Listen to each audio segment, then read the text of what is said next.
Academy के इस YouTube channel पर आप सभी साथियों का स्वागत है। डियर बात करेंगे आज माननीय सुप्रीम कोर्ट में बीएड एलिजिबिलिटी को लेकर के एक महत्वपूर्ण सुनवाई होनी थी, मॉडिफिकेशंस को लेकर के और कहीं ना कहीं आप कह सकते हैं क्लैरिफाई को लेकर के महत्वपूर्ण सुनवाई हुई है, उस पर भी आपको बताएंगे। बात करेंगे बिहार शिक्षक भर्ती पर, जो बीएड के अभ्यर्थी हैं उनकी तरफ से जो स्टे की तैयारी है उस पर भी काम तेज कर दिया गया है। लेकिन आगे बढ़ने से पहले जितने लोग चैनल पर पहली बार विजिट कर रहे हैं सब्सक्राइब करके बेल आइकन प्रेस कर लीजिए। डियर आपकी स्क्रीन पर आप देख सकते हैं, यहाँ पर सुप्रीम कोर्ट ऑफ इंडिया की तरफ से पूरी तरीके से जानकारी दी गई थी। कोर्ट नंबर 13 पर जो आज ऑनरेबल जस्टिस जे के माहेश्वरी और जस्टिस के वी विश्वनाथन जी के बेंच पर मामला लिसन के लिए लगाया गया था, कहीं ना कहीं आप कह सकते हैं वो मॉडिफिकेशंस और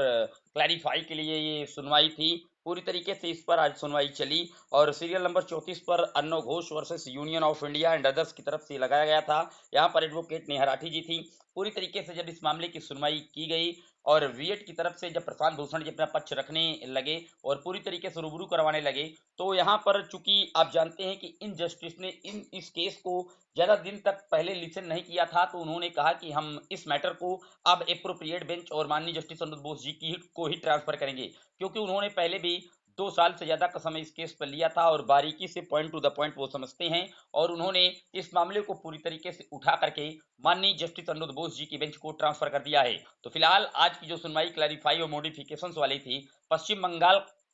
के आधार पर ये रेट लगाई गई थी, उसको पूरी तरीके से जस्टिस अनुज बोस जी की बेंच को ट्रांसफर कर दिया गया है। इससे पहले भी आप जानते हैं कि बिहार शिक्षक भर्ती वाला मैटर भी जस्टिस अनुज बोस जी की बेंच पर ट्रांसफर है, लेकिन फिलहाल मॉडिफिकेशंस अपील जस्टिस अनुज बोस जी की ट्रांसफर कर दी गई और बिहार शिक्षक भर्ती वाले भी ट्रांसफर है और दशहरे के बाद फिर से सुनवाई होगी, देवेश शर्मा भी बता रहे हैं मॉडिफिकेशंस वाले पर। लेकिन अब बात करते हैं बिहार की शिक्षक भर्ती में बीएड अभ्यर्थियों का रुख। तो डियर आप देखे हैं कि कल बिहार की तरफ जो शिक्षक भर्ती थी प्राथमिक लेवल का, उसका रिजल्ट जारी किया गया है और उन्होंने जब रिजल्ट जारी किया तो वहां पर एनसीटी का निर्देश और साथ ही साथ 11 अगस्त 2023 का जजमेंट और साथ ही साथ भगवान श्री कृष्ण वाली याचिका, पूरी तरीके से जितने भी मैटर थे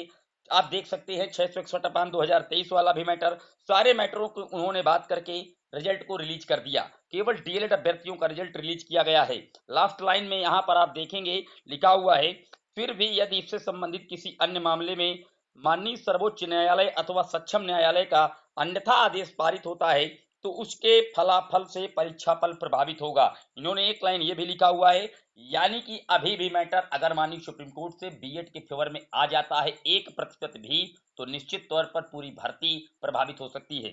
हालांकि बीएड के अभ्यर्थियों की तरफ से स्टे को लेकर के एक नई याचिका माननीय सुप्रीम कोर्ट में जा रही है, क्योंकि आपने देखा था कि जो 79,000 पदों पर प्राथमिक शिक्षक भर्ती की परीक्षाएं करवाई गई हैं, उनमें से लगभग 73,000 पदों पर परिणाम जारी किए गए हैं और बीएड के जो सीटें हैं उनको किसी भी प्रकार से कोई होल्ड नहीं किया गया, डीएलएड के अभ्यर्थियों से ही पूरे रिजल्ट को निकाल दिया गया है। जबकि बीएड की तरफ से यही कहना है कि अभी इसका जो अंतिम आदेश है वो माननीय सुप्रीम कोर्ट में पेंडिंग है और आने वाली 30 अक्टूबर को बिहार शिक्षक भर्ती के अकॉर्डिंग एक महत्वपूर्ण सुनवाई जस्टिस अनुज बोस जी की बेंच पर पहले से फिक्स की जा चुकी है। इस सबको देखते हुए बीएड की तरफ से यही मांग की जा रही है कि भर्ती प्रक्रिया पर अभी फिलहाल स्टे दिया जाए, क्योंकि जब तक निपटारा माननीय सुप्रीम कोर्ट से अंतिम रूप से नहीं हो जाता, अगर इनको आप जॉब दे रहे हैं, नियुक्ति पत्र देने जा रहे हैं और उसके बाद एक भी पॉइंट ऐसा कुछ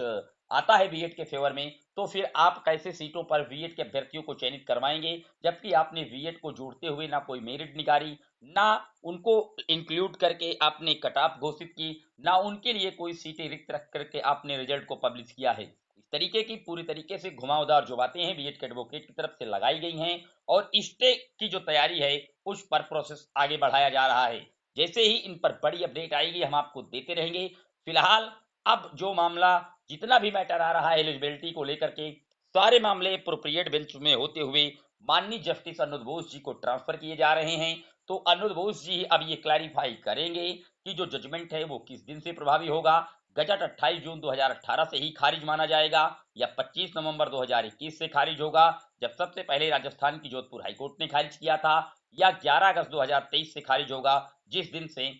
पूरे भारत में ऑटोमेटिक गजट को खारिज करके माननीय सर्वोच्च न्यायालय ने अपना अंतिम आदेश जारी किया था। पूरे वीडियो पर आपकी क्या राय है कमेंट जरूर करिएगा। इसी तरह की सटीक ऑथेंटिक अपडेट पाने के लिए चैनल के साथ बने रहिए, वीडियो को दोस्तों के साथ जरूर शेयर कीजिएगा। फिर मिलेंगे, तब तक के लिए जय हिंद जय भारत।